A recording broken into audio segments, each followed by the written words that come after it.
آفرین په طالبانو داسې کار یې وکړ چې د ټولو افغانانو زړونه یې وګټل. دا چې څه یې کړي دې ویډیو وګورئ او ترڅنګ یې درسره د خلکو ویناوې او غبرګونونه هم شریکوم.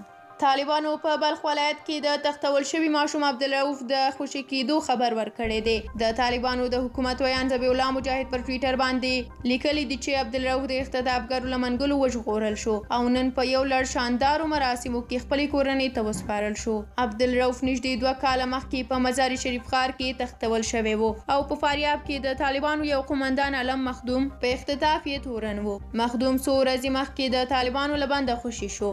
په دې تړاو بیا ډي وي وردک لیکلي دي چې د 2 کلن دردمن بیلتون پای 2 کاله مخکې عبدالرؤف د خپل مور او پلار له غېږې وحشي اختطافچیانو جدا کړه او مور او پلار یې یوازې له درده ډکې ویډیوګانې او د ژړا غږونه اورېدل. خو نن له اوږده بیلتون وروسته هغه ماشوم خپلې کورنۍ ته وسپارل شو او یو ځل بیا یې د مور او پلار سترګې سړې شوې. الله دې د افغانانو ټول دردونه دغسې ورغوي او د ټولو سترګو د ژړا اوښکې دې د خوښۍ په اوښکو بدلې کړي. ترڅنګ یې حدیث پردیس لیکلي دي چې د ژوند ځینې شیبې دومره ځانګړې او خوږې وي لکه د دغه زوی او پلار وصال. دغه تنکۍ او ګلالی ماشوم له 2 کلن کړاو وروسته د اختطافګرو له وحشي منګلو راخلاص او له کورنۍ سره یو ځای شو.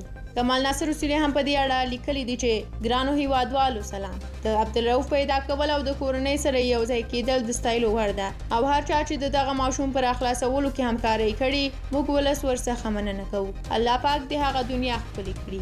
همدا ډول د کابل پروان په لاره کې حاجي صاحب یوسف هم یو نیم کاله د مخه اختطاف شوی دی او غلو ورنه 15 میلیونه ډالر غوښتل چې د کورنۍ سره یې دومره پیسې شتون نه درلوده. د تیر نظام په وخت کې 40 کسان یې د کاپیسا د ولایت نه بندیان کړل. فعلي نظام هم ډیر کسان نیولي دي خو تر اوسه حاجي یوسف نه دی راخلاص شوی. په همدې ډول زموږ نور ډیری هیوادوال شاید د اختطافچیانو په قید کې وي. د امنیتي ارګانونو هیله کوو چې د حاجي یوسف اختطافچیان ورته معلوم دي ځینې یې دوی سره بندیان دي د پیدا کولو رښتینې هڅې وکړي ترڅو یې کورنۍ چې دا یو نیم کال د غم په ټغر ناسته ده د نامعلوم حالت نه معلوم حالت ته ووځي.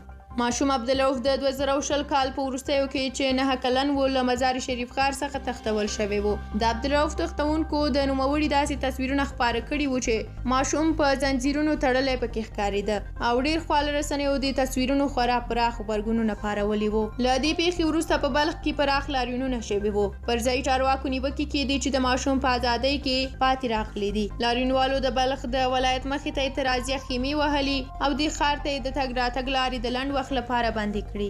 د هغه وخت افغان ولسمشر محمد اشرف غني ځایي چارواکو ته ضرب الاجل هم ټاکلی و چې باید ماشوم عبدالرؤف د تختونکو له منګلو وژغوري خو امنیتي چارواکي په دې چاره نه وو بریالي شوي. تختونکو څو ځله د دې ماشوم غږیز پیغامونه هم کورنیو ته ورواستول چې له خپل پلار څخه یې د خلاصون غوښتنه پکې کوله.